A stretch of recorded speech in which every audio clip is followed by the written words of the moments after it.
Hello, everyone. Greetings in the mighty name of Jesus Christ. Welcome to the Heal. Let's talk you. Come on in.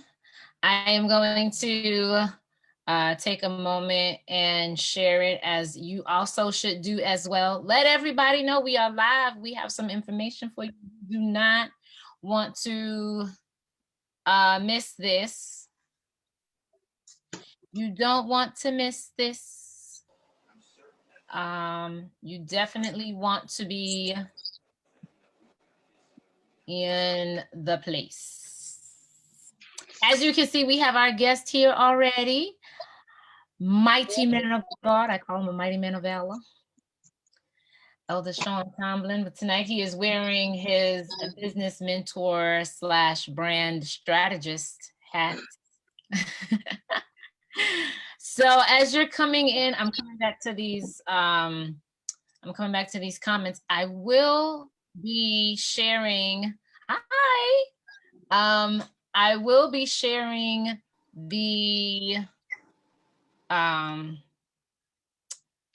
the meeting number for those of you that also are business entrepreneurs and small business owners to come on as well and be a part of this session. And if you have any questions, you absolutely can ask them.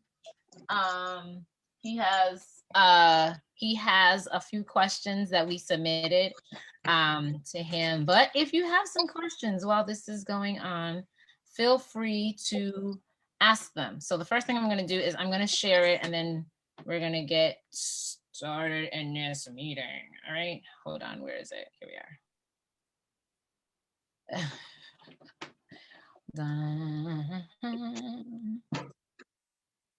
There we go. All right, let's see.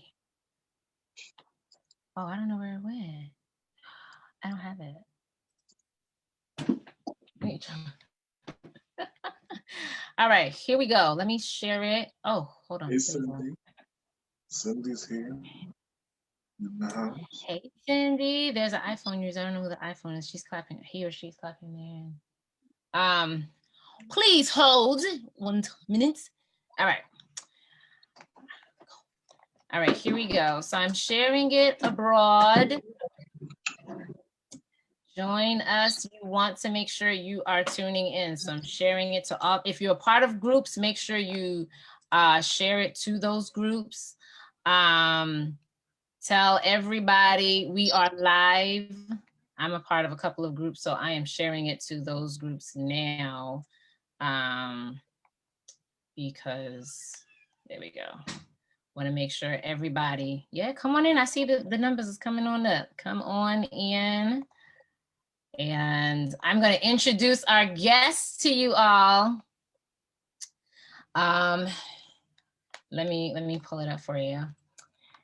So our guest is Shaun Tomblin. He is a native New Yorker and a 19-year professional in the business and finance services industry. He began his career in 2001 as a collateral analyst with Wachovia Securities. In 2005, he became a licensed insurance professional with New York Life Insurance Company, affectionately known as the Insurance Guy. Over the next 12 years, Mr. Tomblin worked to first educate residents in underserved communities and ensure well over 600 clients in 9 states during his tenure. His dedication to the cause of financial literacy earned him many notable company and industry-specific awards and recognitions, including qualifying for the coveted MDRT, that is $1 Million Roundtable designation, an industry award recognizing the top 5% of financial advisors worldwide based on income. By the end of his tenure with New York Life, Mr. Tomblin had well over $20 million under management through life and annuity services. You know what he's doing, y'all. In 2017, Mr. Tomblin recognized the growing need for mentorship in business and launched Creating New Normals Network. Creating New Normals Network is an empowerment platform where new or struggling professionals can receive mentorship, management, brand development, and or sales training, transitioning from insurance professional to brand strategist / business mentor, has worked to further expand Mr. Tomblin's reach and impact in the business world. Through his in-person and online training, he's now servicing clients domestically from Maine to California and internationally, including Africa, Germany, and the Caribbean. Shaun lives in Springfield Gardens, New York, with his beautiful wife, Janelle, and his 3 lovely children, Darius, Tyler, and Sarai, who actually just celebrated a birthday. Happy birthday, Sarai. He attended the University of Maine at Fort Kent on an athletic scholarship where he graduated summa cum laude. Go ahead, girl. Go ahead. Wipe your shoulder off for that one. As well as the #1 scorer in men's basketball. His postgraduate accomplishments include being named to the university's Athletic Hall of Fame in 2009 and serving in the capacity as assistant pastor of the Evangelistic Church of Christ, also located in Queens, New York. So please join me in welcoming my friend, big brother, man of God. Yes. Elder Shaun Tomblin. Hey, Tish, and the Hill family. Such an honor to be here tonight with you. And listen, I told Tish I done cleared my schedule. All right. So I'm here as long as y'all need me to be here. I just want to really prepare people for life after COVID, right? We're going to make it through it, but we're going to need some information to kind of get there. And so thank you for having me. And I'm an open book, so make sure you get all you need. Listen, he's an open book. He is here to drop knowledge, and we are fortunate that he has cleared his schedule for us tonight. I'm not sure if there's a passcode. I'm going to put it, but I believe there's just a waiting room to the meeting. I'm going to put it here in the comments, and I'm going to pin it. So if there's any business owners, small business owners, someone that is just trying to start something up and you want to know how the best way to do it, you want to start it and be successful as you do it, because we all know there have been so many projects that started off as a vision and didn't quite have the right tools to take off, and then you lost your courage and then just flopped. So I'm also manning the comments, so I see y'all in these comments. Thank y'all for joining us. Hey, you're supposed to be paying attention in class. I know, right? You in 2 classes at one time. So well, Shaun, what do you want to start off? Do you want us to, I think you've given us such a wonderful, thorough bio, but it's intriguing though, because you are a man of many hats. You are a father, you are a husband, you are an assistant pastor, and you are also mentoring business owners, small business owners, entrepreneurs. How do you find time for you? Oh, that's a great question. I think over the course of my life, very brief life, the necessity of balance has come more and more to the forefront.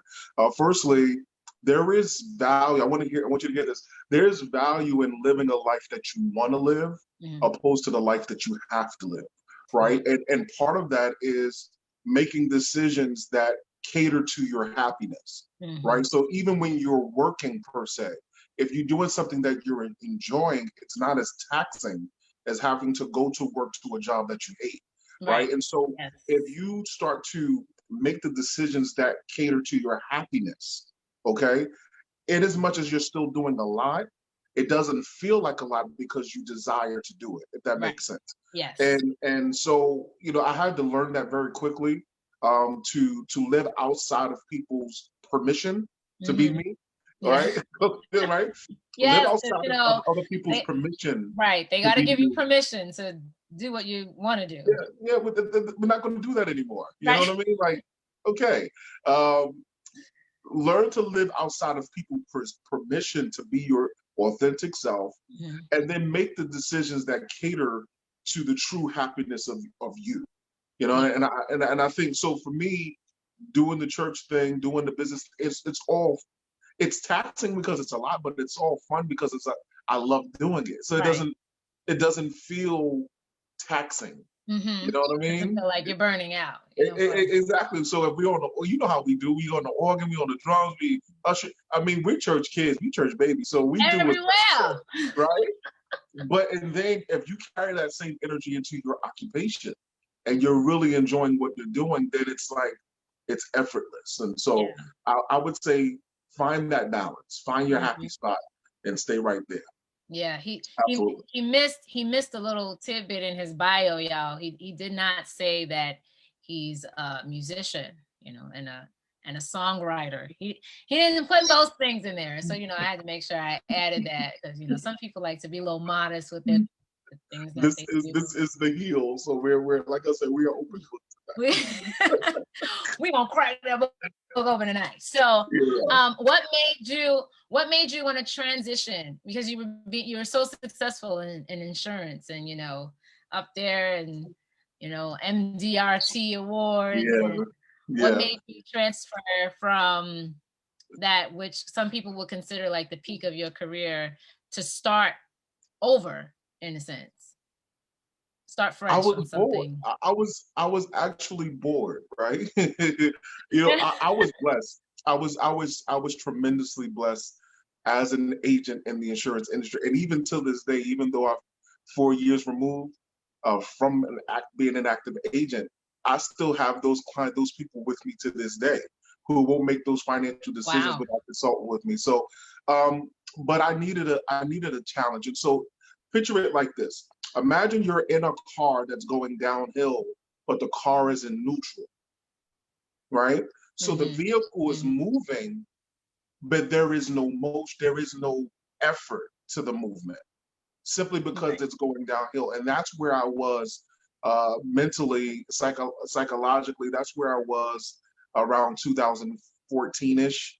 You know, I had developed my system so well that it was just a self-driving vehicle, but there was no effort, you know? And so I just got bored.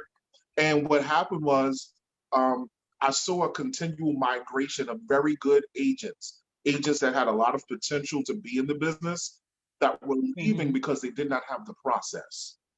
They did not have the requisite processes to take all of this financial information and bring it back to their community where they can utilize it to a point of feeding their family. Right. You see what I mean? And I tell everybody, I don't care what your product is, whether you're doing lipstick, pocketbook, or whatever, selling the product is not building the brand. That's just selling the product. Building the brand requires processes. And that's what people don't sometimes realize when they're coming into the game. You see what I'm saying? And if you have a CD that you're going to sell, people will buy your CD because they like you. People buy your CD because they don't want to tell you no. But that's not building a brand. That's just selling a product. You follow what I mean? And so, agents were coming into the business. They were able to sell 1 or 2 policies, but they were not building relationships. They were not, owning their scripts. They were not developing to the point. And so I wanted to help more in that vein. You know what I mean? Because at the end of the day, for me, the more qualified agents that we can get to go into communities of color and bring valuable financial information with more people that I can actually help. So to use a biblical analogy, you can have Jesus who's by himself, and he say, listen, I got some 12 brothers over here that can hook me up too. You understand what I mean? So, you know what I mean? So he can keep all the power to himself, or he can take the knowledge of that power, share it with 12 others. How much more can he help? Yes. You know what I'm saying? And so it was kind of like, but that was really the essence. I was bored, and I needed something to push me a little bit. Yeah. And the people needed help. So I had all these processes and these scripts and all this other kind of stuff. So I said, all right, let's see what we can do. It was a challenge. And you definitely took it on. And it's funny because when I told, certain, some business owners and some newbie entrepreneurs out here, I was like, what is something that you would ask a business mentor, a brand strategist? And when I sent you the questions, you were saying that they were good questions, but they were telling questions. And I didn't ask you then. I was like, I'll wait and ask him now why they were telling before we say what the questions were and get into them. But what did you gather from the questions that you received? Very good. All right. So what happens is after you've done a number of reviews, right? So let me put it in a way you're going to personally understand, All right. and then you'll understand it. After you've played an A flat for so long, you don't have to. You already know what the changes are when you hear the cadence of the song. Right. You follow what I'm saying? Yes. And so, in looking at the questions after doing so many interviews and talking with so many different types of business owners, it was telling that these people had passion, but no process. You know what I mean? Right. Passion got them into the game. That, oh my God, I love to do this. And somebody told them that they were good at it. Somebody encouraged them, right? But they went out into that lake with a hole in the boat. Yeah. You understand what I'm saying? Or the anchor for that particular boat was not deep enough to hit the bottom where they can have some stability. So that's what I said it was telling. All of the questions that you presented to me by your audience all told me that they had no process, right? So having a lack of process is going to come down to one of two things. It's going to come down to pride. I don't want to say this word in a negative way. All right. But it's going to come down to pride, or it's going to come down to being cheap. Right? Because, let me say, pride is going to deny you the ability to ask for help.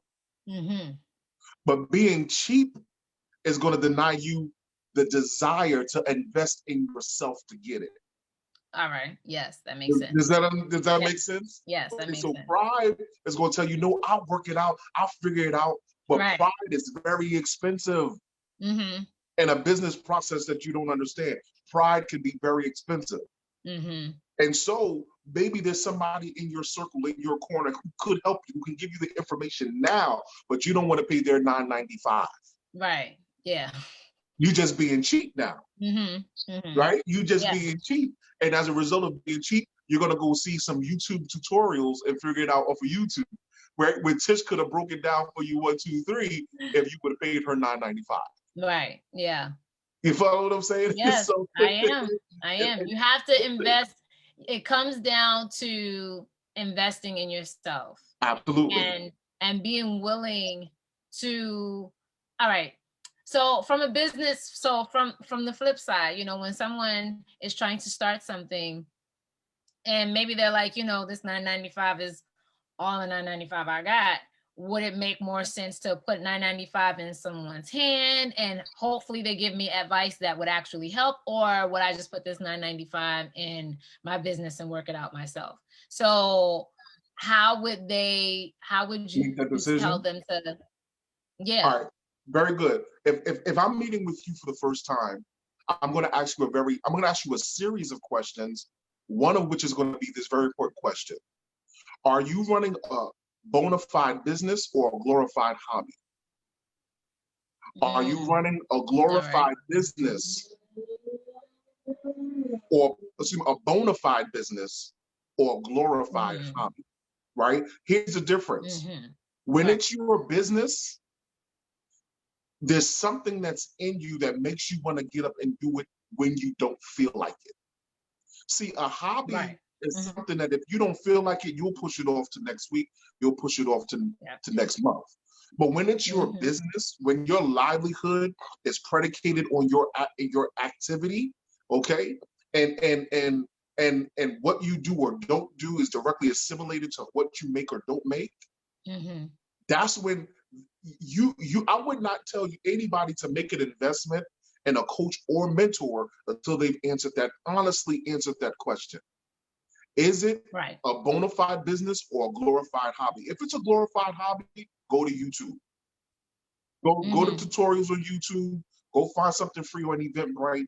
I'm not knocking those platforms and Right. those things, okay? But when it's your business, then failure is not an option.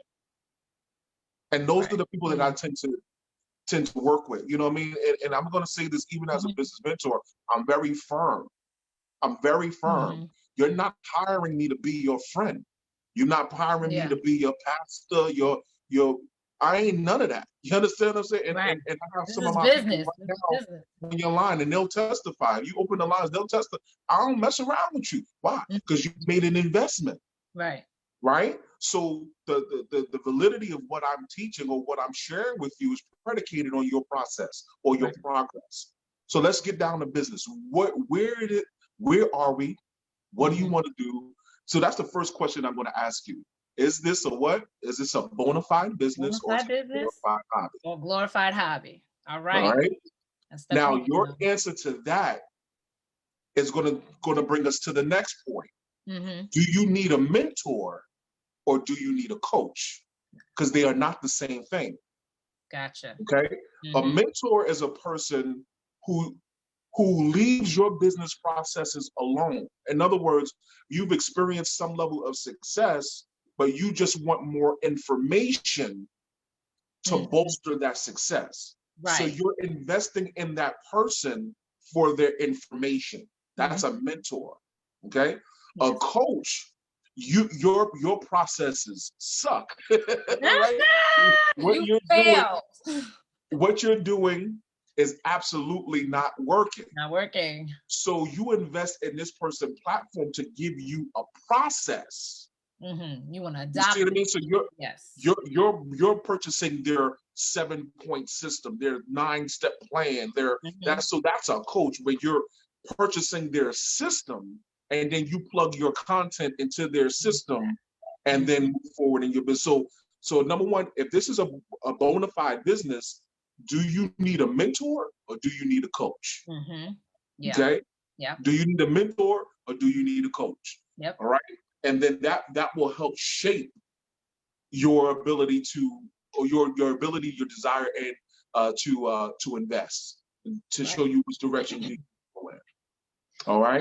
So the first thing that entrepreneurs or small business owners, anything that when you're setting out to do something, understand, like, is this something that I'm serious about? Like, I want this to take off, or is this just, happy-go-lucky? Because if this is something that you can eventually, your end goal is you want it to be a business and you want to be your own boss, then you need to identify whether or not you need a mentor or a coach, and be willing to invest in yourself. You have to invest in yourself. Don't be cheap about it. Don't be cheap about it, because when it takes off, what you're going to get back is going to be your investment plus. And that's what you gave up. Right. That's what you want essentially to happen. So you say a lot that, they have, what is it they have? Passion, but no process. What is the process? What is the? Very, very good. Very good. Let's go to the Bible. Let's talk word. Talk word. Come on, y'all. After Jesus created man, the Bible said he blessed them. Right. Let me read it. Matter of fact. He told y'all he's a preacher too. So he got it. All right. So this is Genesis 1:28. So we're going to show you process right here. Right. And God blessed them, and God said to them, be fruitful, multiply, replenish the earth. That's the process, okay? Right. So before my product, and I'm the product, before I manifest externally, I have to take care of some internal things first. First of all, I have to know that I'm already blessed because he blessed them. Right. right? So I'm already going, I need to go into this Yes. thing with a certain confidence that I can do it. And that confidence has to exceed Tish's permission, has to exceed what she tells me or doesn't tell me, as David did Yes. encourage himself at times, right? Yes. And so Come on. when I get up in the morning, I have to know I'm already blessed. Okay. Yes. Then he says what? He blessed them, and then he says, be fruitful. Yes. Are you productive in the thing that you already want to do? Is it already working for you? All right. All right. Now, a lot of people reduce that fruitfulness to copulation or to having children, having a family. That's not what he's talking about here. Right. Right. Right? What would be the sense of Adam having a family if he has not demonstrated he can provide for them? Come on. Yeah. Right? And so what he says is, when you wake up in the morning and you realize you're blessed, take that blessedness and be productive with it. Take that passion that you have and put it to use to produce something. Watch this. But produce it in such a way where you can multiply. You cannot get from addition to multiplication without a process. Come on. You follow what I'm saying? I'm following. So if I learn how to do one thing, for me to turn that one thing into 100 things takes a process. Yes. Right? And so this is what it says. This is what the text says. I didn't say this, right? But this is my mindset. When I figure that I can sell one, I need to create a process to sell 100. And in creating that process that sells 100, I move from addition to multiplication. Then he says, delegate, replenish. So I'm not even qualified to be a manager or facilitators of those things if I have not personally reached to the point of multiplication. Right, right. In other words, you can't be an apostle if you can't take one soul to the water. Come on, say amen. Right? Somebody say something here. Church is quiet. And so, Church is quiet. so again, let's look at it. Number one, before I get to the company, to the product, I have to know that I was born blessed. Yes. I have to know that inherently. Seriously, because somebody put that in the comments. I was born blessed. You was born. Isn't that what the text said? I'm not reading it. Yes. It said, listen, this is Genesis 1:28, and God blessed them. So you don't have to pray for God's, you don't have to pray for what he's already given you. Thank him for it, right? He's already blessed them. Yes. Right? And then he says, take this blessing and do something with it. Write a song. Right? And when you do it, don't look for validation. Operate in the spirit of confirmation. In other words, Tish, when I say that you sang that song, let it be a confirmation of what you did, not an introduction to what you did. Right, right. I get you. You see what I mean? Yes. Okay. And then from there, if I can learn how to be fruitful, productive, and I can turn that fruitfulness into multiplication process. Yeah. Now I can turn it into delegation, which is replenish the earth. And in that instance, that's what I think of like a recruiting type situation. I've learned this process so well that I know enough to teach somebody else how to do it. Yes. Right? That's my pastor, my brother, Pastor Jones. He is the pastor he is because of what Apostle Wiley gave him. Absolutely. That's replenishment. You understand what I mean? And not to bring it too personal, but think about it. Apostle Wiley was fruitful. Yes. Then he multiplied it. Yes, he did. And then he passed it into the next generation. Yes, he did. That's you talking about the yes, he did. Yes, he did. Huh? Yes, he did. He did that. So my brother Jones, he don't got no choice. None. But to be blessed. He don't have no choice. Not a choice. Not one. No. All right, so we're not gonna make this too churchy, but that is how I approach business. That's how you gotta approach it. Yes. Now, from a practical standpoint, there's a branding class that I teach that incorporates the 7 P's. All right. And here are the 7 P's for your audience. First P is purpose. I'm writing down too, y'all. So this is the why, right? And in your purpose is going to contain your vision and your mission statement. This is the why you're doing it, not the who you are, but the why you're doing it. Right. Why? The second P is going to be problem. What problems exist that you're concerned about, that you're aiming to tackle? The third P is product. What good or service do you offer that addresses the problem? Okay. Number 4 is people. Who are the people that have the problem that your products can help? Number 5 is place. Where are the people that have the problem that your products can help? All right. Right? 4th P is promotion. 6th P is promotion. How do I get my message in front of those people? That's your marketing, that's your advertising, that's your business plan. 7th P is process. How do they become my clients? Okay. If you understand how these 7 P's work, what I call a sales cycle, you can build absolutely any business. Any business. It does not matter what it is. Do any of these P's go in any particular order, or I teach it in that order, but they can be interchangeable. However, I would say the first 3 are constant. Right? The last 4 might be interchangeable. All right. But the first 3 are constant. All right. Right?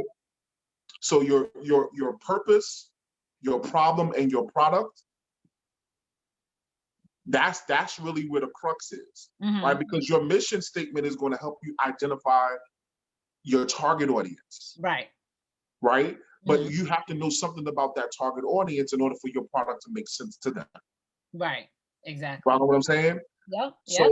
So if you follow that simple outline, if anybody follows that simple outline, and again, it's a 90-minute webinar that I teach. We go through it on how it makes sense to the overall sales process. I guarantee that you can build any brand following this process. Okay? Yes. Very simple though. Purpose, problem, product. Can you repeat number 5? Number 5 is place. Where are the people? Where are they? You can help with your product. So we have, again, purpose, problem, product, people, place, promotion, and process. Yes, absolutely. And within those 7, you're going to have your vision statement, your mission statement, your business plan, your marketing strategies. Vision, mission, business plan, and all of your marketing strategies. So my question is, for someone that is starting out, should they have these before they actually launch their business? Absolutely. All right. Absolutely. Because if you don't, then what you're literally doing is throwing it against the wall to see what sticks. And it's very expensive. It's very expensive. Okay. If you sell bacon, you might not want to go prospecting at the cardiology department at the hospital. These people ain't gonna buy no bacon. Do you follow what I'm saying? No, we don't want to go there. We have a question. How specific does your place have to be? Oh, great question. The place is all predicated on the target. All right. It's all predicated on the target. So again, it doesn't make any sense to advertise where your target audience is not. So let's break it down simpler, right? When you identify your target audience, maybe you'll spend less time on Facebook and more time on Instagram because that's where they are. Or maybe you'll spend less time on Instagram and more time on LinkedIn because that's where they are. Right. Right. So what COVID-19 has done, COVID-19 has taken away our ability to physically touch people. We don't shake hands. We in terms of business, we don't shake hands. There are very few events. Everything's virtual now, right? So you have to find a way to touch people without physically touching them, right? So the question is, who needs to? Now here's the very important question that has to be answered. There is a difference between who can benefit from your product and who your good or service is created for. Oh. There's a difference. See, when people come and they want to be a motivational speaker, they think everybody is going to ingratiate themselves to your story. You're not the only one that has a trial to triumph story. You're not the only one that's trying to sell their pain. Right. You understand what I'm saying? When people we got our paparazzi people. Okay, great. We got all these different brands, all these different stories, right? But the question is, who can benefit? When you have to find the difference between who can benefit from it and who is created for. And you build your brand off of who is created for. Let me give you an example. If I open up a vegan restaurant, Tish, tell me who can come to my restaurant. Only those that eat vegan. No, anybody can come. Well, anybody can come, but it's going to really target people that... That's exactly my point. That's exactly my point. Anybody can benefit from it, but it was created for vegans. Right. So what happens is people are building their business plan based on everybody. But when everybody don't show up, they get disappointed because only the target audience is there. Right. So if everybody came, I would make $1,000. But because only your target audience came and you did not market to them, you only made $10. Right. All right. So if you target your audience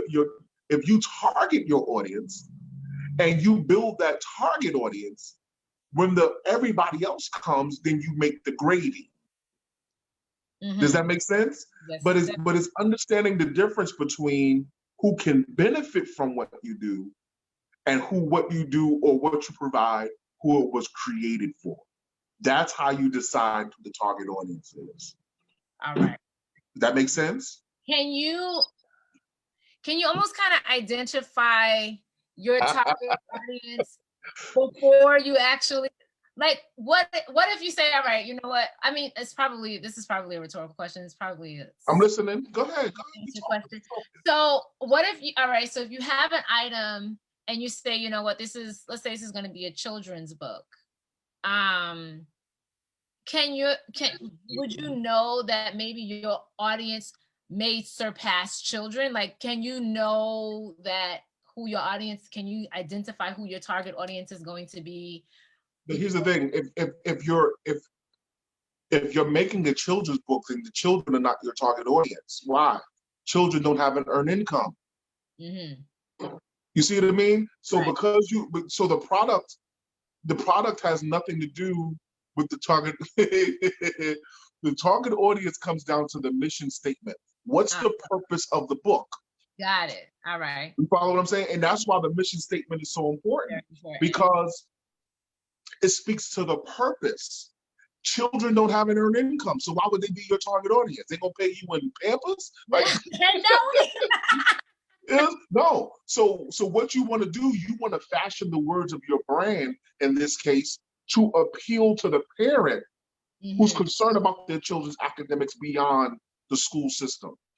I want to, like, for example, your family does a lot of homeschooling, so I would fashion my words to cater to that particular market, right? So where homeschooling and stuff like that is on a rise due to COVID-19, that would be my market strategy, to touch those parents who are willing to make that investment to bring kids an added value of their academic development to their children, where at home.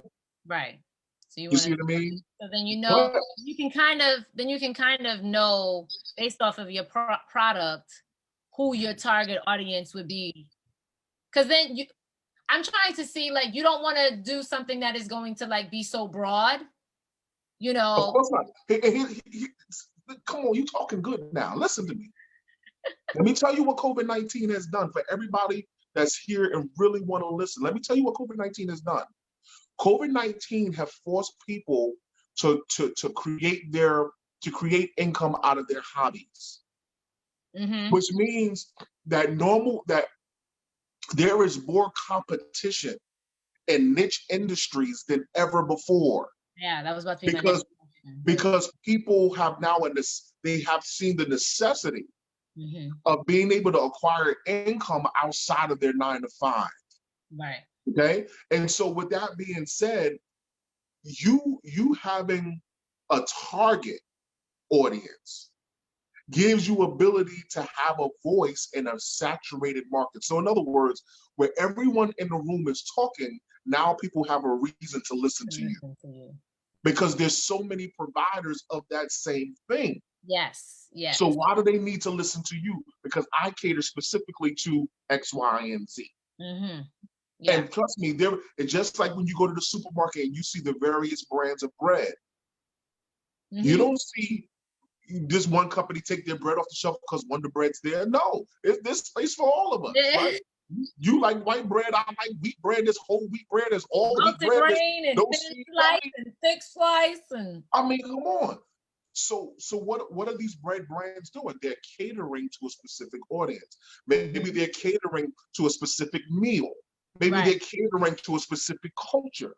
But they found their lane in a saturated industry. Yeah. It's the same thing.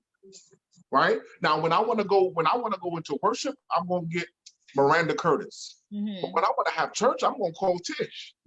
Tish and the Jones family, so they can go viral. You understand? When they want to say power Lord. You see, I know what I need. Yeah, we're gonna go to church. Huh? When I want to have church, I'm gonna call Tish and the Jones. All right. You understand? If I just want to have a flow, you know. Again, don't call us. Listen, I mean, you could, but you know, we might flip it. What is the mission of the brand? Why do you all exist? What problem are you solving? The problem that you solve is going to be one of two problems, or one of two kinds. It's either going to be vanity or necessity. Yeah. That's all it is. So the mission statement is very important. This is the purpose, right? Mission statement equals purpose. Yes. So it's almost equivalent to your, and we don't include this on resumes anymore, but it's like that objective line on your resume. And so how long should a mission statement be, and what should you capture in your mission statement? Because as far as I'm concerned, I do not like to read a very long mission statement. Very good. You know, like tell me in about 3 to 5 sentences what you're going to do. I don't want to read a whole page. I would say it needs to be shorter than that, only because, and I'm going to tell you why. The mission statement should be just that. It should be a statement. It should be one sentence, if possible, maybe 2. All right. Okay. Now, your mission statement should contain at least these 3 things. It should contain the name of your business, what your business is, and who you do the business for. The name of the business, what your business is, and who you do business for, or your target audience. It should have those 3 things at the minimum. So for example, there's a cosmetic company called Crayon Case. You can follow them on IG, right? Crayon Case has a very simple mission statement. It's effective. Last year, 2019, they made over $1 million. Here's their mission statement. Here's their mission statement. Crayon Case is a cosmetic line dedicated to amateur makeup artists. Simple. Now, let's look at the science of it, though. Let's look at the science of it. Crayon Case is a cosmetic makeup line dedicated to amateur makeup users or makeup artists, one of the two. Right. So when you put hashtag cosmetic line in the search engine, what business are you going to find? Crayon Case. When they put amateur in a hashtag, what business are you going to find? Crayon case. When you put hashtag makeup, what are you going to find? See, the words that they used, it told us who they were, crayon case, told us what they do, the industry, where cosmetic line, told us who we did it for, amateur. So when those people, their target, are looking for them, all of the context clues that they would need to be found are in their mission statement. It's simple brilliance. Yeah. Now here you are, you don't wrote Psalms 119, okay? And we still don't know what you did. We didn't even get that far. I'm telling you. I passed the first sentence. I'm not reading. If honestly, at first sight, if I see something this long for a mission statement, I'm not reading it. I don't care. I don't care to know. You got Psalms 119, and you can't tell me who your target audience is. I don't know what you sell. You know why? Because you're still thinking about who can benefit from your product, and you're not sure who the product is for. Right. You're trying to sell yourself in your mission statement. So here's the thing. Tish. At the end of the day, since we're all in business, all of this stuff that takes you time to figure out, it costs you money. It costs you money, and it exacerbates your patience because you're spending a lot of time going to different events and investing in different platforms, but you're not making money. Where if you would have invested that $75 to take that class to know what you needed to do and how to implement it, you could have got to the money factor a lot. This is going back to investing in yourself. I tell people all the time, what I teach is not the jump over the bench praise break stuff. I don't teach that stuff, right? You got to take care of the foundational stuff first so that you can dress it up any way you want. You see what I mean? And not enough people take the time to really understand the science of the business, the selling of the business. You see what I mean? So again, if you're talk to anybody that's out there, if you're talking to people who have not demonstrated that they're looking for you, you're wasting time. Absolutely. Your brand needs to be three things. Somebody needs to be searching for it, somebody needs to be seeking for it, and somebody needs to be sharing you. Seeking, searching, searching for, seeking for, and sharing. What is that? Searching for what? Searching for it means that there is a demand for it. Is there a demand for what it is that you want to do? Number two, seeking for it means somebody told somebody else that you do it and now they're looking for you. Okay? And then after they've experienced you and they enjoy your brand experience, now they're going to tell you, you know what, my sister needs it, my brother needs it, my cousin cross town needs it. That's what what I tell everybody, a referral is the greatest compliment your customer could ever give you, your client can ever give you. Yes. But referrals must be earned. And they are earned based on the experience that you give them from experiencing your brand. A referral, all a referral is deferred compensation. It's an opportunity for you to earn money sometime in the future. That future could be 2 weeks from now. That future could be 2 years from now. What a person says, you've given me such an experience in dealing with your brand that I need to share you with everybody that I know and love. It's the highest compliment that you can ever receive in business. And if you're not getting any, praise the Lord, if you're not getting any, then you need to look at the experience that you provided. Not more much, so we can take some more questions. Yes. Yeah, they're taking notes. Listen, I'm taking notes too. I'm writing it down. So if y'all see me put my head down, it's because I'm writing down too. Your people all right? Everybody good?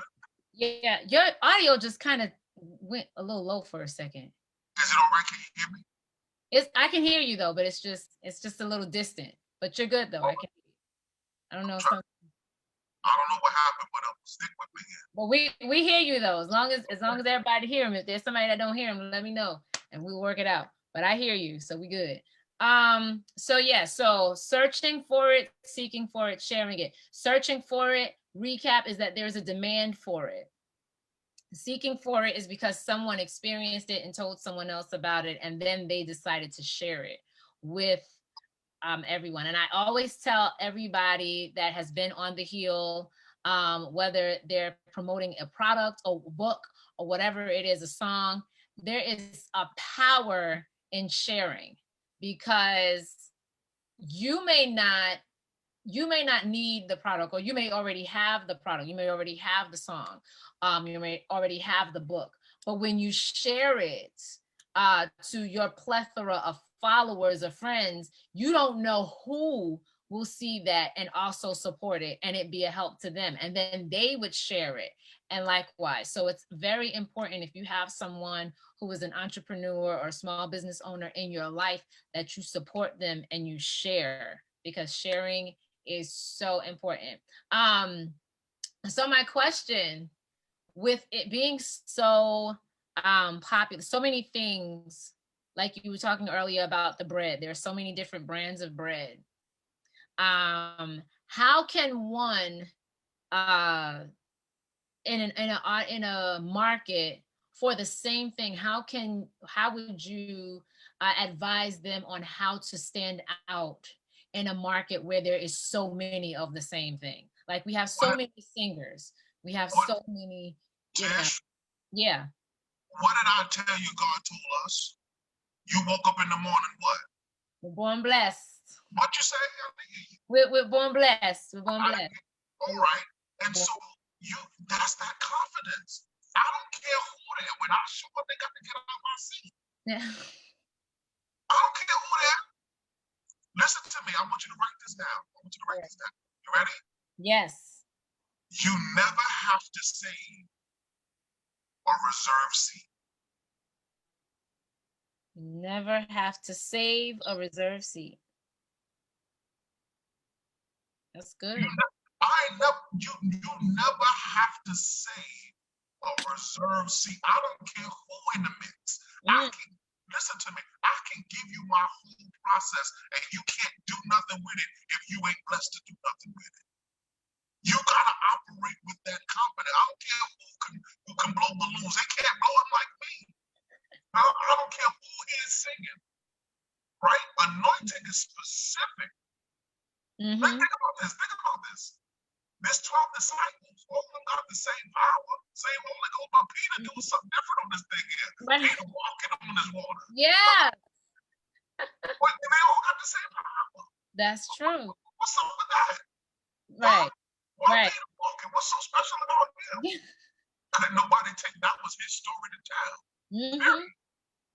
It sounds boastful, but ain't that what David said?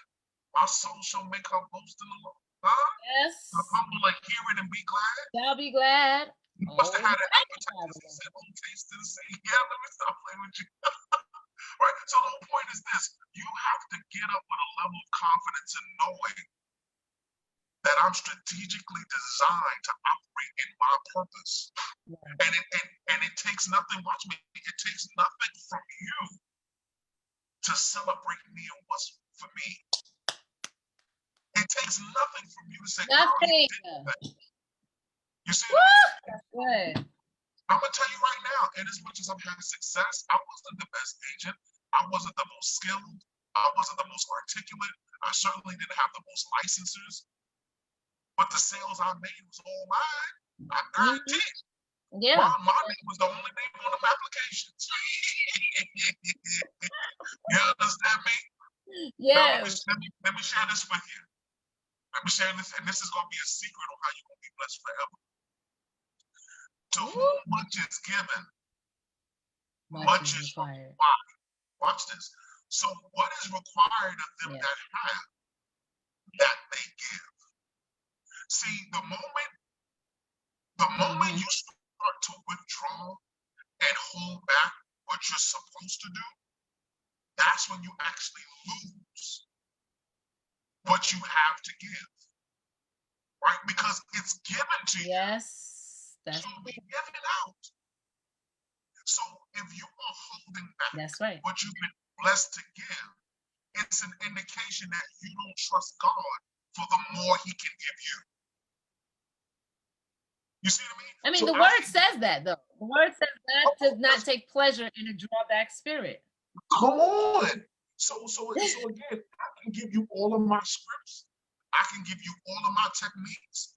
But if I go out here tomorrow and somebody want to do all of annuity with me, you ain't nothing you can do about it. And you have to operate with that knowledge. Listen, in a sales environment, I see some of my insurance friends on here now. If you're in a commission-based environment, there is no such thing as comfort.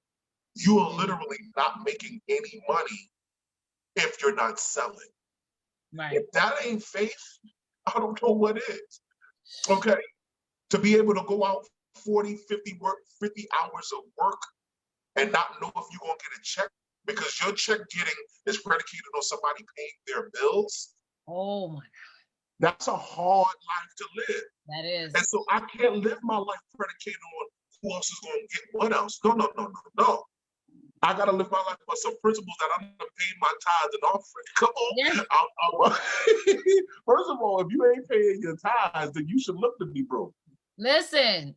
I'm not going to touch that. But that got to be part two. If you're not paying your tithes and if you're not giving an offering, you shouldn't look for abundance. And it's really just that simple. But providing that you're doing that, walk in the knowledge that I'm already blessed. And all I have to do is do what I'm supposed to do as it relates to my profession. And what's going to come to me going to come. If it come a little this week, it might come abundant next week. I'm going to be grateful for all of it, and I'm going to keep pushing. That makes sense? Let's simplify this. Let's simplify the process. It is not that difficult, but it's sure. And I want to say that. Listen, I'm going to say it again. You don't have to save a reserve seat. You don't have to save a reserve seat. Listen. What does that mean, Tish? If you sitting in my seat when I get there, you're going to have to get up. Get up. Because my name is on it. Watch this. And he going to send the concierge just to tell you to get up. Tomblin is here now. Yeah. I might not even have to talk to you. You going to listen. Listen, they're going to tell him. No. It's not for you. Okay. Didn't the scripture talk about the story when a man went to sit in the high seat at the wedding? And when somebody higher than him came, he kept going down and down. That's right. Why? It's better because to be axed up. Those were reserved seats. And it was nothing that man could do other than get out the way. Ooh. You understand? Yes. That's why y'all put it in the comments. I need y'all to post this as a status when this live is over. You never have to save a reserved seat and tag Shaun Tomblin in it. Never have to save a reserved seat. So don't feel like, oh, there's already a bunch of t-shirts. Let me just invent something. That's it. No. There's already a bunch of singers. So let me just go on. No. We don't have your voice. There's already a bunch of preachers. So why is the Lord calling me to preach? Because he's got something for you to say. Listen, there's a place for you. There's a place for you. It's interesting that people will tell you to stay in your lane without really understanding the importance of you having your own lane. Right. Don't miss that. Right? So you think you're insulting me by saying stay in your lane, but I've got my own lane. You follow what I'm saying? My lane. Okay. So if you have your own lane, and who determines how wide or how fast or how slow or how smooth or how rough your lane is? Wow. It's my lane. Teacher. So I could be an express lane. I could be an HOV. I could be all types of lanes, right? All kinds of lanes. My so lane I'm gonna stay in my lane, and I'm going to take it to the furthest extent allowable, because I'm already blessed. Already blessed. I was born that way. I'm not operating off of positive thinking. I'm literally moving at the word of God. I'm literally moving. It's who you are. It's This is not a pep talk to yourself. This Not is at all. your DNA. Now, sometimes you need a reminder. And You somebody said, well, how is this relative to business? And that's a great question. How is this all relative to business? Because not every day is a sunny day. Mhm. Not every day is if we're all honest, even with creating new normals is what I have right now. I've given up more times than I'll ever confess in public. Mm-hmm. I listen, these folks, I'm done. I can understand why Moses didn't get to the promised land. I understand now. Oh Lord. Oh gosh. Huh? Because these folks will come and ask for discounts and for seconds. Oh my gosh. Right? Mm-hmm. I mean, and try to talk you down and, you know, make you feel like you're asking for more than what, you know, you should be asking for. no. And listen, like I said, I can't tell you how many times I've shut thing down. I'm done. I can't do it. And then, but watch this. Here's that passion. There's something down inside of you that just won't let you give up.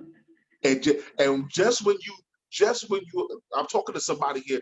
Just when you're about to close the last door, somebody comes and says, "I need you." Yeah. Just when you're about to I'm all the way disgusted. Mm-hmm. There is a burning, there is a push that says, go a little further. My Lord. Go a little further. And that's how I know that I'm en route to purpose. Purpose is going to cost you something, beloved. It is. Yes. It's going to cost you something to operate in your purpose. You're not going to discover purpose smiling.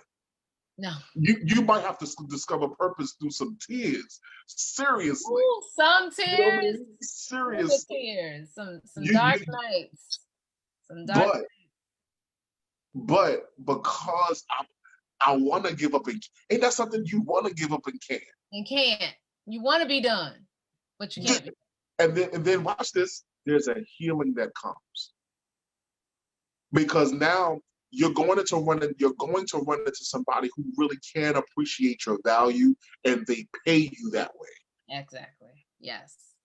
And they start paying you that way. And then like, they put a little extra in your hand. They put a little what extra. You got, huh? Put a little extra. My daddy said, put a little extra. A little extra. And so when I understand the power of sowing, when I understand, and again, I sowed it to your work, and many of the other small businesses that are here, I pledged $500 into small business for this holiday season or whatever you want to call it. Okay, because I understand that it's coming back in some kind of way. All right.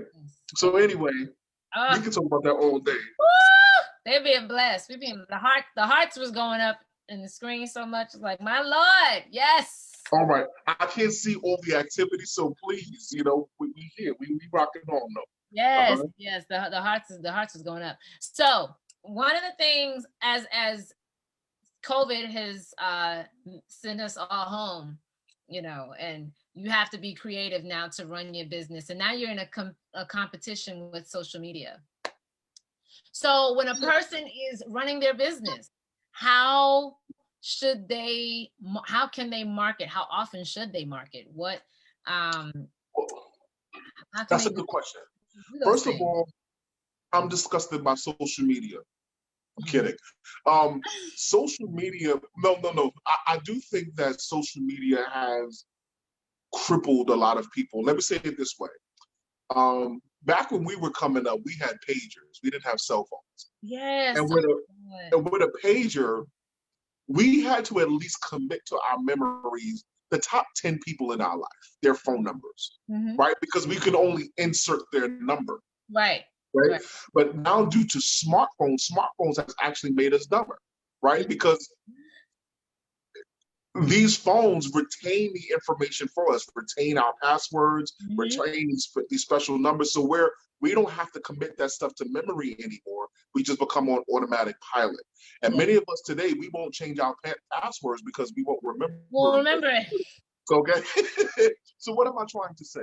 I think people have to understand what social media is and what it is not. Okay, social media should not be a substitute for development. Let me say it again. Social media should not be a substitute for development, because the number one tool to build your business is absolutely still word of mouth.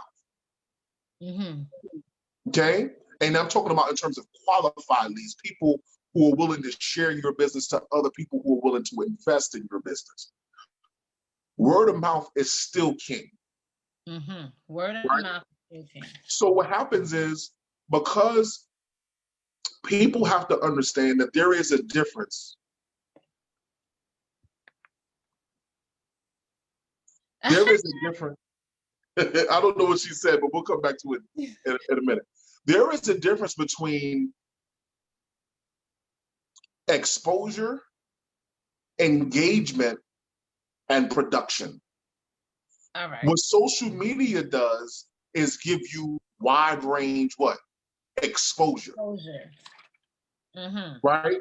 And so you have 5,000 friends on Facebook. The algorithm might show your flyer to 1,000 of them. Okay? So you've exposed your brand to 1,000 people, but 1,000 people will not engage. Exactly. You see what I mean? They will not engage. And let's just say of the 1,000 people that saw it, maybe 100 will engage with you, meaning that they'll like the post or they'll comment on the post. But of that 100, you might get 2 or 3 that actually invest. And maybe those 3 might share. Might. Right? And so what I'm going to say is this. Social media is a great tool for exposure. But even in the COVID environment, you should still be able to communicate and articulate the power of your brand. In other words, if you cannot communicate with your mouth, with your words, what a flyer could communicate with its image, right, you're done. Yeah. You're done. So you don't need to just post a flyer and just hope people share it and actually reach out to you. You need to show your face. You need to be personal. You gotta talk. Yeah. You gotta talk. Again, what did I say before? How can you touch people without touching them? Yes. You use your voice. Your voice is a hand. Yes. Your voice can heal. Yes. Right? Then they say that life and death is in the power of your tongue. So there is healing in your voice. Yes, yes. And Cindy, Jesus gave us the blueprint, and it involves relationships. And Jesus was with everybody. He wasn't particular to anybody. And he didn't have, listen, social referrals was here before social media. Business existed before social media. So to think that you can only do business via social media is just a falsehood. People are using it as a crutch to not develop. Yes. You can. I ask, like I said, my first appointment with my clients, I ask very simple questions. What's your mission statement? I don't know. What's your vision statement? I don't know. What's your business plan? I don't know. Who's your target audience? People. What? People? You understand what I'm saying? So again, now you done paying somebody overseas to build a flyer for you that you cannot communicate here in New York. Right. There's no continuity to what you're doing. So as it relates to social media, what I'm going to say is this. If you're not ready or if you're not equipped to speak about your brand, then don't produce any flyers. Just put up some motivational quotes or whatever you want to put up. Okay? But at the end of the day, when you get people who have real money, who might want to make an investment in your brand, they are not going to talk to you via emoji. Right. They are not going to give you $100,000 based on acronyms, LOL, and so forth and so on. You're going to have to be able to communicate your plan. You have to. What is your plan? What does your plan intel. It must intel who you are. It must intel the problems that you aim to solve and how your product does that. It goes back to the 7 P's. Okay? It goes back to the 7 P's. What problems are you talking about here? Why is your children's book so relevant today? What type of children are we talking about? Are we talking about children that need an IEP? Are we talking about children who have English as a second language? Are we talking about children who have been displaced and as a result of COVID and they're living in show? Who are we talking about? Right. You know what I'm saying? So, yes. Like I said, I have a pet peeve with social media only because people are using social media as a crutch to not develop. Yeah. And so I'm going to say, don't you create another flyer until you create a flyer when you're able to go live on Facebook and talk intelligently about your business. Yeah. That's when you create a flyer. Okay, but and again, a lot of people are not going to agree with me on that because there are some examples where people don't have any of that infrastructure and they do well. I get that, but we're talking about you. Exactly. Okay, that's their lane. Exactly. And that's their road, and God bless them for it working out that way. But it don't work that way for everybody. And just in case that everybody includes you, you need to have a solid plan B. Yeah, you gotta be personable because people are we are creatures of relationship. We like to be able. What you say? I said we are creatures of relationship. We like to be in touch. We like to be able to. I want to be able to send you a message and you respond to me. I want to be able to know that you are eye level and not, pedestal level. Like you're too high and mighty that I can't reach you, but I do want to promote. I want to be a part, but I want to feel like this is really about me. Like you are really concerned about me, the consumer. So we are creatures. And that's what we talk about with our processes, right? Again, anybody can sell the product. Can you build the brand behind it? So after I become your client, is there an email follow-up to see how I like your product? Is there an email follow-up to introduce me to any incentive programs that you have?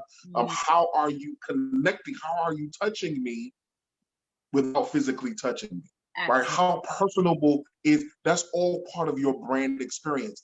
And that brand experience, Tish, is what you refer. Yes. That's what you refer. Oh my God, I came in, they did this, they gave me a glass of Chardonnay, I sat down. Yes. I know because you enjoy. Huh? He said, give me a glass of Chardonnay. I was like, oh, all right. Chameleon wine. They say Manischewitz, huh? Manischewitz, anyway. That's right. I think there's a question here in your Facebook. Check that out from Miss Johnson. Ty Johnson. She said, how do you promote your business without flooding your timeline? You don't. See, here's the thing. If I'm a cook, you expect me to tell you that I'm a good cook. But that has less credibility than Tish saying it. Now, if Tish get on there and say, oh my God, Ella Tomblin made some chicken wings, make me speak in tongue. Oh, I like chicken wings. Okay, so what you do is this. Anytime that you have an experience with a client and they purchase your good or service, ask them, I'm gonna tell you what I used to tell my insurance clients to say, then I'll give you something else to say. You can just tell them something simple. Say, listen, would you mind posting a brief post on your Facebook page? Watch what my words are. Can you post a brief post on your Facebook page about your experience with me this afternoon and simply tag me in the post? Yeah. Now, I want them to post it on their page because it introduces my brand to all the people they know I don't know. Right. But then I want them to tag me so that I can post it on my page and show everybody that knows me that I'm actually doing something good. Doing something, exactly. Yes. And so if you're the only one that's posting about your business, then you don't have a business, respectfully.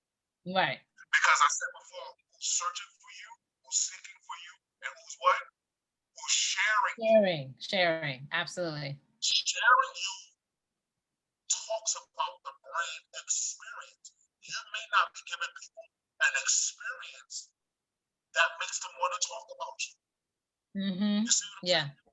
Yes. It's our job as the producers of the brand to create an experience that people want to come back to. If they want to come back to it, they'll bring other people with them. So once again, if you're that's talking about your business, you are not in business. You are not. You have to look at the experience that you're giving your clients. Maybe you want to start giving out a survey and letting people tell you how they feel about your processes, and don't get emotional about the survey and disagree with them and negotiate. No. Give them an anonymous survey and use those surveys to improve the experience. Yes. Because I don't care if it's your favorite restaurant, if it's your favorite musician, you go back to those people because of what I call expected execution. In other words, you went there once, you loved it, you went back the second time and got the same experience. And so now every time you encounter that brand, you have an expectation of what the experience. Right, the experience. That's also called brand continuity. I know this person is not going to fail me, and I'm willing to pay this $45 for this pedicure, not because somebody else can't rub on my feet, but the experience they give me and rubbing on my feet makes me want to pay $45. Yes. You can get a steak for $20 at McDonald's or pay $120 at Ruth Chris. Same thing. So what are you paying for? Yes. What are you paying for when you go to the steakhouse? You're paying for the experience. The experience. Yep. Does that make sense? Yes, it does. All right. To my beloved, Ms. Johnson, to my beloved, if you're the only one that's posting about your business, you need to stop that immediately, in my opinion. Those that have already purchased from you, ask them to write a brief statement of the experience and tag you so that she can expose. Right? We're talking about expose. Someone can't hear you. Get your come a little closer to your mic or something. All right, I'm sorry. So can y'all hear me now? Yeah, it still sounds a little far away again, but I don't know what's going on. But we'll continue on if I can. Can y'all hear him? Are y'all good? Is it better for you guys? I can hear him, but if y'all can't hear him, let me know. Test your audio again, Shaun. Hold on. Sounds far. I sound far? Yeah. It's like a speaker is covering it. I hear you, but it sounds like something is covering it. Covering your speaker or something. Yeah. Do you have a headset? He said he sounds robotic. The sound shifted, right? It did. I don't know what happened. And the thing was, it came back, and I was like, all right, we cooking with grease. And then it kind of like, it sounds like, I don't know. Okay, hold on. Oh, it's starting to sound a little better. Say something again. Yeah, better? Is it better now? Better? Sounds muffled. It's still muffled now too? All right, there it is. That's it? Yes, that's good. Okay. I ain't did nothing different though, but all right. Weird, but okay, is that good? Yeah, that's good. All right. So just to address Ms. Johnson once more, get your people to start posting online about you and their experience, and you just continue to post about what it is that you offer, not necessarily buy from me, but what problem are you solving? Right. So we can talk more about that. I apologize about the audio. We're working that out in Jesus' name. Yes. All right. So for those that didn't hear, his recap was what you want people to do, if you've had people that purchased from you, you want them to post to their page the type of experience that they had with you, tag you in it. You don't want to be the one to always praise yourself. You want your followers to see that there's somebody that actually experienced you and had a great time and enjoyed you. And you want those that did invest in your service to actually share that with their followers, so that their followers would then want to invest in your services as well. So if you're the only one that's saying, buy my product, you're not going to be successful, because everyone's just going to see you saying, buy my product. But if they don't see testimonials or referrals or an experience, then you want to encourage the people that actually do support you to say something about you, for you, in addition to you promoting yourself. 100%. So does that make sense? If you have any more questions, feel free to answer. We are loving this conversation. I tell you, this is so informative. Wonderful. I have taken so many notes. This is very informative. So I want to encourage you all, because as we go through this, I hear this a lot, oh, there's so many of everybody doing this or whatever, there's really no room for me to do this. And as he said, at the top of this interview, you were born blessed. So you never have to do what? Reserve. No. A safe seat. Yes, that's why I did say it right. You never have to reserve a safe seat. You never have to save a reserve seat. Save a reserve seat. My dyslexia kicked in. It's all good. So saying it backwards, but you never have to save a reserved seat. So there is room for you. There is room for you. There is room. Anyway, I'm to show y'all he sing too, y'all. Go ahead. Not at all. We sing here at the Hill now. We sing here at the Hill. Come on. Yes, you do it.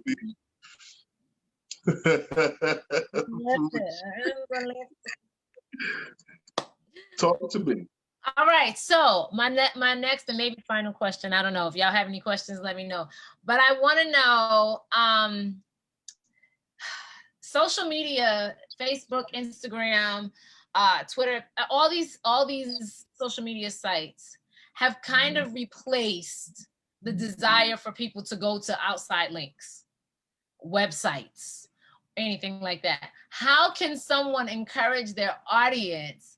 Click this link, and then when they get to this link, how can they encourage their audience to then, because if I'm scrolling, if you're telling me to go to a link, chances are I'm not gonna tap that link.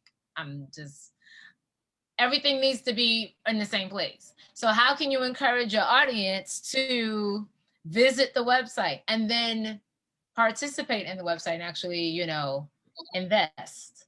And what should be on the website as like the front page, so that it's engaging to the eyeballs and it's like, oh, let me keep looking. All right. So this is it's a good question, but it's a loaded question, right? Because it's loaded because part of the social media game is understanding your audience and or understanding who's connected to you. I'll use myself for an example. Most of the people that are connected to me, they love foolishness. If I put up a meme, with some, a monkey or something like that, I'll get all types of clicks, I'll get all types of engagement. But if I put up something that I think is thought-provoking or something that I want to engage in, my audience continues to scroll. Mm-hmm. So I think part of the design of your business is understanding where to post that information. Your personal page, may not be the place where you get that type of traction. Okay, you might need to join some groups.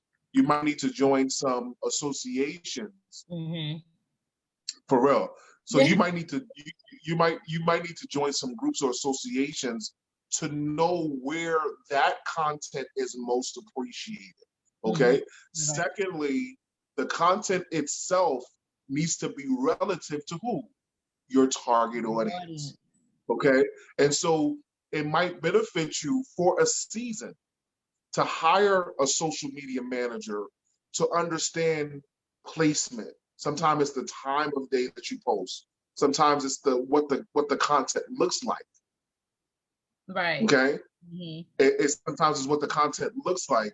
A social media manager, somebody who is skilled in understanding algorithms and such, hire them for a season to understand what his or her pattern is and what type of engagement they can bring to you until you learn it yourself and you can manage yourself, or you keep them on board, whichever way your budget permits. Right. You see what I'm saying? But I think so again, like I said, it's a loaded question only because knowing your audience is so important to getting the engagement. Mm-hmm. You know, I'll be honest with you. I'm kind of over social media from the standpoint. Oh, that's I'm gonna come to that. Yeah, I'm over social media to the standpoint of just wanting to be connected to folks just for the sake of being connected to folks. Mm-hmm. You see what I'm saying? Like, I don't want 5,000. I had 5,000 friends carried. For what? Ain't but 10 likes on this here post. You know what I mean? I mean, for what? You know what I mean? So you post something like maybe 3 people like it, but yet you got 5,000 friends. Like 5,000 friends, like for what? You know what I mean? So it's like, all right. And I'm half over those it. people, if you think about it and really look at it, half those people only sent you a friend request because you popped up in people they may know. And then they want to they're trying to use that as a way to build their friend base. That is correct. That's correct. Now, what I don't like, and I want to ask you about this, and this like grinds my gears. Why do people, and should they, but why do people, when they post something, feel the need to tag 99 people in it? I don't. Is that can good? I be honest with you? Is that a good way to work your brand? Absolutely not. I can give you a whole list of stuff that you shouldn't do. Matter of fact, we might go through that the rest of part of this evening. But it tells me, again, that you don't understand the dynamics of personalization, relationship building, or nobody goes into a room and say, hey, y'all, hey, I'm here. Nobody does that. You understand what I'm saying? Nobody goes into a room and stands on the table and say, I know you, and I know you, and nobody does that. So when you go and you tag 97 folk, and now we're part of this thread that we don't listen to me. That's a good way to get deleted by Shaun Tomblin. So fast. My block game is crazy. My block game is crazy because, again, first of all, 90% of the time, in the process. Now, it's different if you ask me, hey, Shaun, do you mind if I tag you in this thing or whatever the case? Or if it's relevant to something that we're doing in business, then all right. But if it's just a random post, like, you know, come on, yes, the block anoints, it's just. But that's just as that's part A. Part B is just as annoying to get a random inbox talking about, do you want to join my opportunity? That irks me to high heaven as well. So there are some no-nos that are going on. Like I said, that are behaving as substitutes for professional development. Yeah. They're as long as you continue to handle your business as a transaction, you will forever sell product. You will never build a brand. Let me say it again. As long as you're being transactional in how you sell your product, you will never be a brand. It's about building relationships. The conversation should not just contain, hey, can you do this for me, do this for me, do this for me, and you've offered nothing. Nothing. The conversation should be, say, listen, I'd love to connect with you to see how we can support one another in business. Right. Absolutely. That should be the conversation. Yeah. So again, going back to the point of the question, number one, I think it's important for you to know your audience. Number two, I think that it's important for you to pay attention to the content, to make sure that the content is both exposing the issue and providing the click as a solution to that issue. You see what I'm saying? So to make that correlation, what issue are you targeting? And how did this particular click of the button solve that problem? That issue. So you got to build it up so that we will want to click the link that you're promoting. Correct. So what are your thoughts Correct. on auto posters like Hootsuite and Post It, where you just you post what you schedule what you want to say, or you say what you're going to say, and then you schedule when it's going to post for you? I have no problem with that. I think that's smart and prudent, especially if your business right now is your quote unquote side hustle and you work a 9 to 5. Because consistency, most social media managers will tell you that consistency in posting is important as well. Getting your audience used to receiving that content, like the heel might come on at a specific day and time. If you were erratic on when you came on, then you would not have built the platform that you built. You see what I'm saying? But it's because they know you're going to be on from this time to this time on this day that you're able to actually galvanize people to invest their time in your platform. So if those mediums allow you to have some level of consistency, right, and to set that consistency up during a time where you have some leisure time and some free time to really think about what it is that you want to post and the relevant information you want to get to your audience, I think it's genius. It's absolutely genius. Yeah. Okay. But I'm still going to say I would add to that an email program. I would add to that a text message program. In fact, most corporations are going away from email marketing into text messages. When you go into stores now, they're asking you for your phone. Why? Because they don't just want exposure; they want engagement. So, right, so they're incentivizing getting your phone number so that they can send those coupons to your phone and your email address, right? But that's all. You know, everybody got about 30,000, 40,000 emails, and not everybody's going through them. But yes, that is also a good tool. I think that's smart and prudent. That's smart and prudent, and that's part of a process, right? It's part of a process. Watch this. So it's something that producer can delegate to staff while they're still making their leads or making their face calls or whatever. They can just give that to their assistant to do. You know what I'm saying? Yes. And keep them about their business. So that's part of keeping the progress moving forward, or the momentum of the business moving forward. Yes. Absolutely. So yeah, don't underestimate. Need those tools. Post It, Hootsuite. Is it Hootsuite or Hootsuite? Hootsuite. Hootsuite. I don't know. Y'all. The E is not silent, but nevertheless, those are good tools. And yes, I do agree that you have to reciprocate. You cannot just ask for all of these handouts and not be prepared or willing to then in turn do for someone else. You know what I'm saying? You cannot do that. And then you're going to find people that is not going to do that. You'll do for them. You'll share theirs. You'll promote their brand. You'll buy their brand. You'll rock their brand. Tell your friends to get it. And as soon as it's your turn, they're gone. I want to share something. Can I touch that real quickly? Yes. I know we're going to get ready to get right here, but let me touch that. In 2021, refuse to do business with anybody that does not do business with you. Refuse it. Refuse to do business with anybody that does not do business with you. 2021, we stopping it. If you have supported a small business owner and they know that you're in business. Sound far again?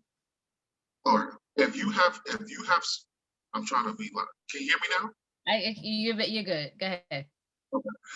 If you have supported a small business owner and they know you're in business and they have not at least made a post about your business, they may not need it, and I get that. They may not need what you offer, but they should be able, or at least willing, to share you. Okay? If they're not willing to at least share you, don't do business with them. You do not owe these people anything. No. So, I mean, this has been a long-standing staple for me for a long time. I don't do business with people outside of my circle. I just don't. Okay? But for all of you who have invested in the platform, I know, I'm sorry, Tamika, but I don't know what's up with this phone, but we'll get into that after. Sounds muffled, right? But we listening. We getting it. Just refuse to do business with them. Mm-hmm. Don't do it. Refuse to do business. Yes, don't do it. And it'll be just that simple. Just that simple.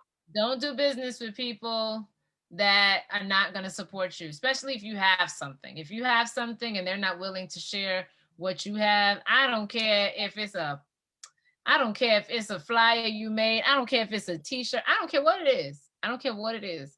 If you supported someone and then they don't support you and they can't, don't do it. Don't do it. You don't owe anybody.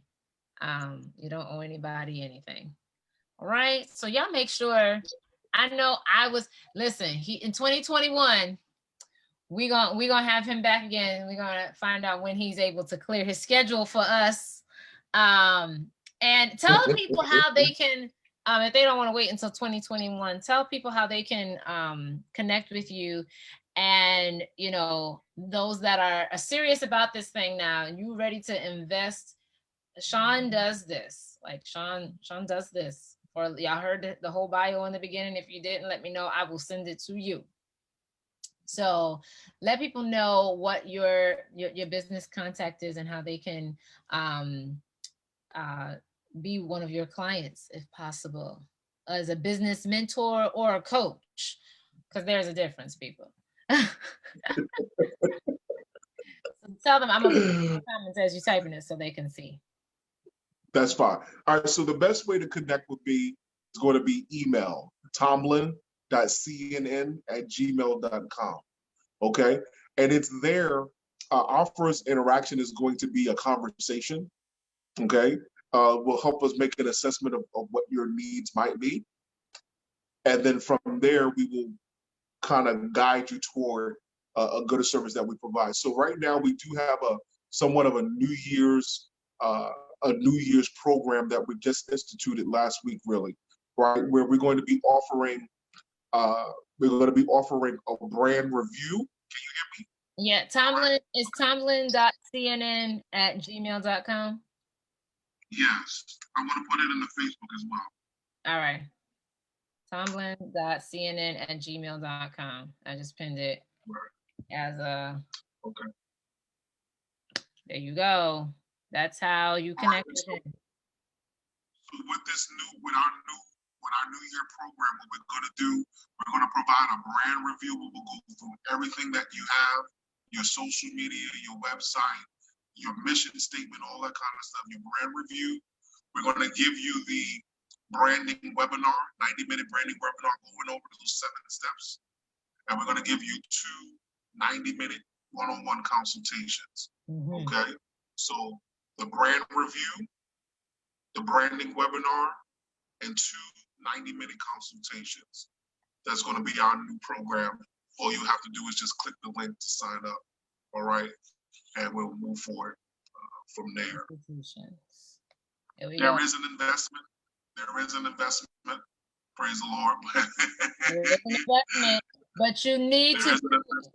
So I just want y'all to understand. This is why I have people, and I'm so glad to be connected. Me and Shaun, we go way back. Like we go back like 4 flat tires. So this is my big brother, my friend. Love him dearly and his amazing family.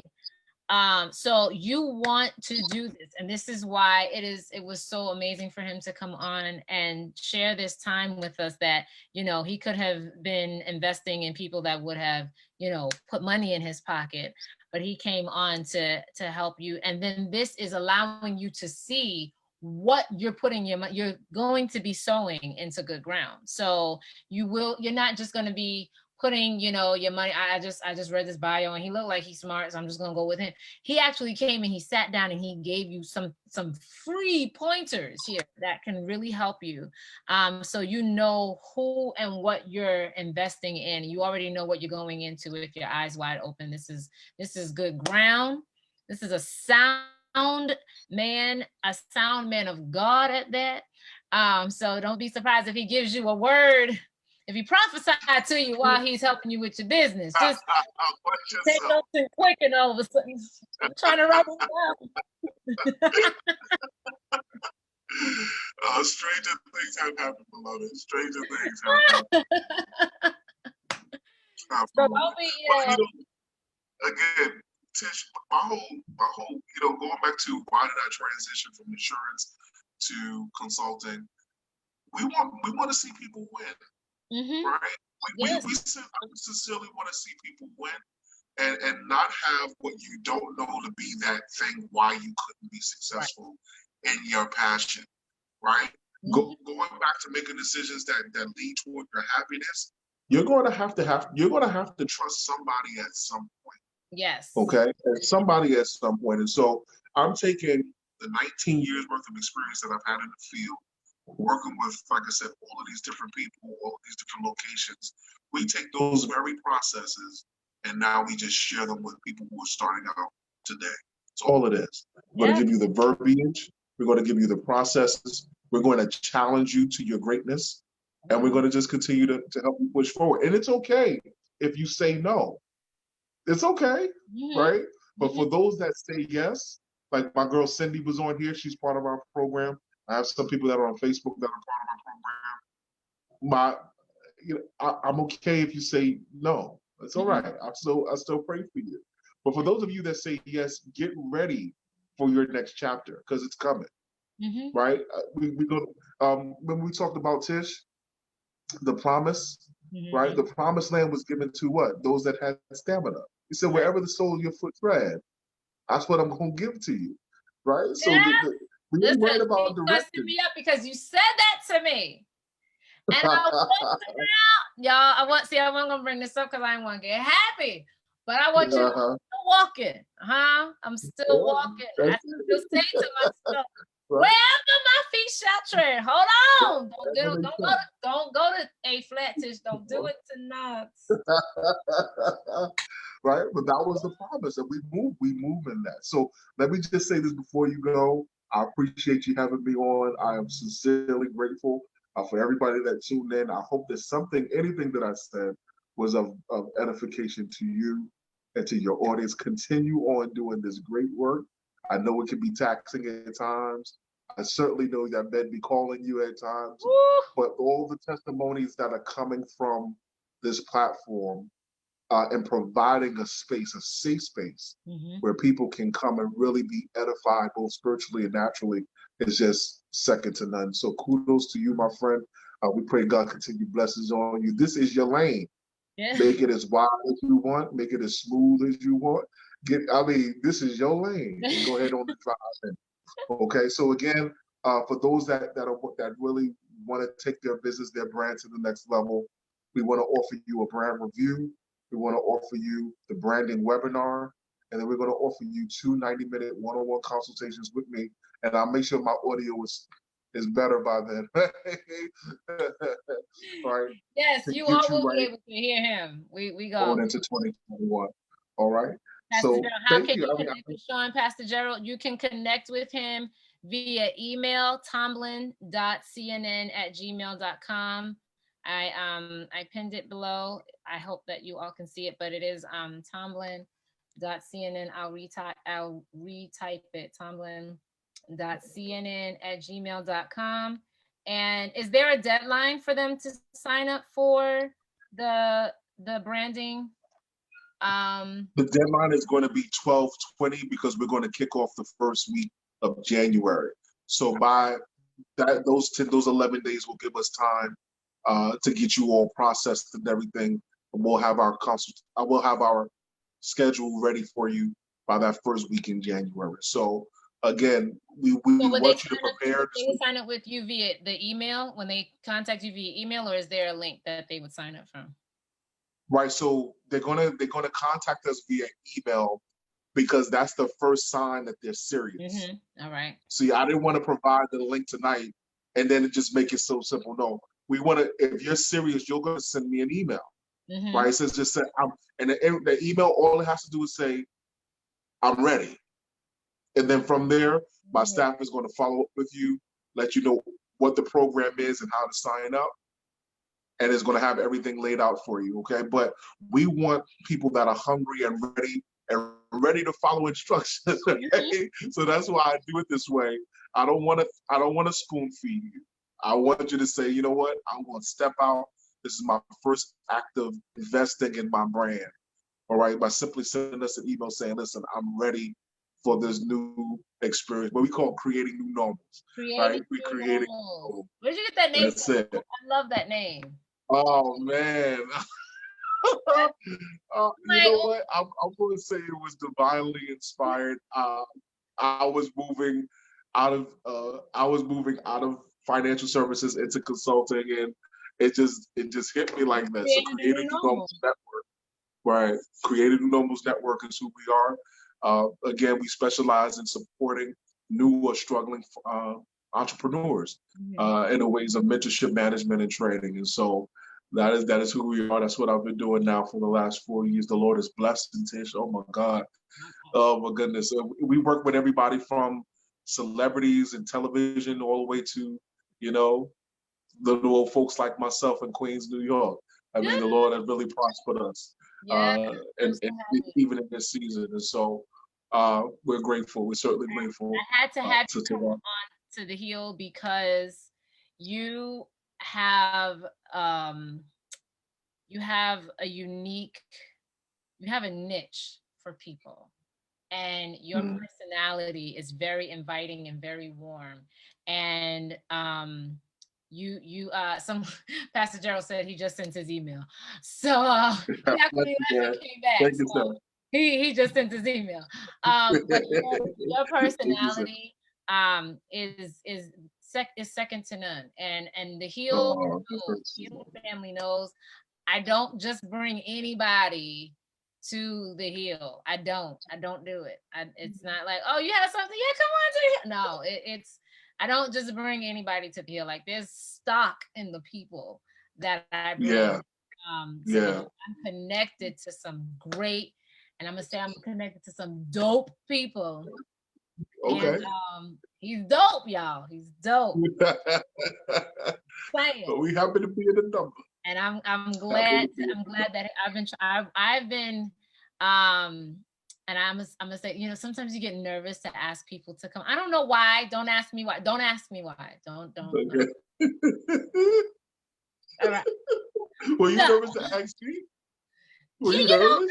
Sometimes because, and it's not because I didn't think you would say no. It's just I have to have, and what you said at the beginning, you were born blessed, you can ask, and all they can say is, either I'm not available or whatever, but it's just, this was so new, and the Heal kind of like took off on its own before I was ready for it to kind of, that was like, no, we're going to be something. And I'm like, whoa, wait, like the 7 P's happened after, it was already accepted. So it was just like trying to get it together. And I know, you're big bro all day, every day. And I could have asked, but I just wanted to make sure that I was providing the excellence. You know what I'm saying? I didn't just want you to just come to anything. I wanted it to be in excellence. You want to, this is something, this is legit. This is not just a chat with, my friend here. This is legit.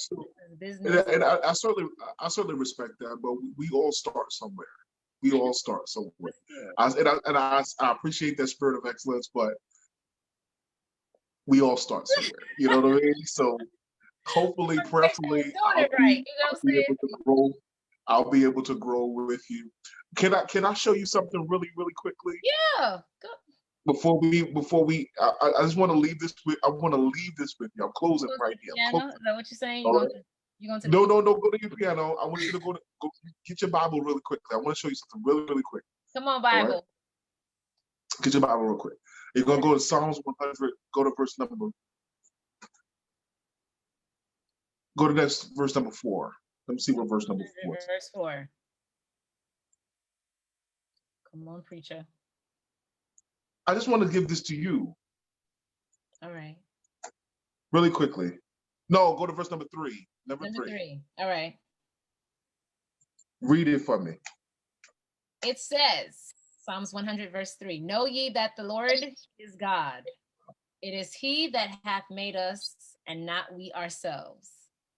All right. We- So, Oh, I just want you to stop right there. all right. And I'm going to say this as it relates to the heel. Okay. Mhm. As it relates to the heel. It is he that it is he that did what? Hath made us. Now the word hath is past tense, Mm-hmm. right?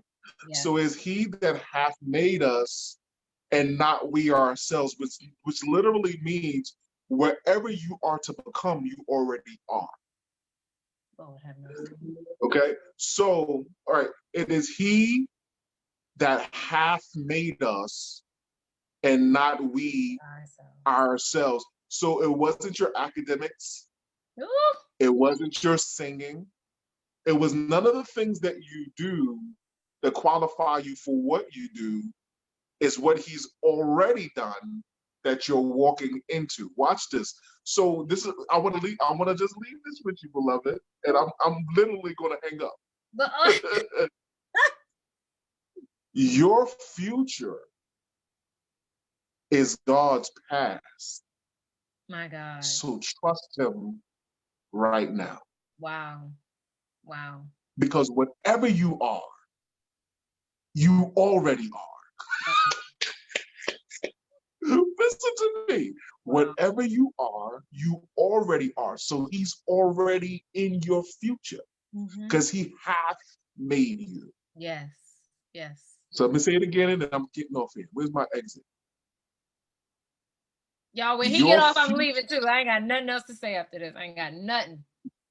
Your future is God's past. Okay. So trust him today. Yeah. God, see you later. Bye. Y'all see what I'm talking about? Y'all see what I'm talking about? Y'all, that was Shaun Tomblin. Woo! I'm not doing that tonight. I'm not doing that tonight. God bless y'all. I pray that tonight something has been said. You never have to save a reserved seat. Your future is God's past. So I will see you all again. Ooh, I'm getting happy. On Thursday night, I will be back on Thursday night for worship. Y'all know sometimes I work on Wednesdays, so I will be working Wednesday night. So I look forward to see you all on Thursday night at 7 p.m. And we're going to go up. We're going to go up and worship. I love y'all. Be blessed until next time.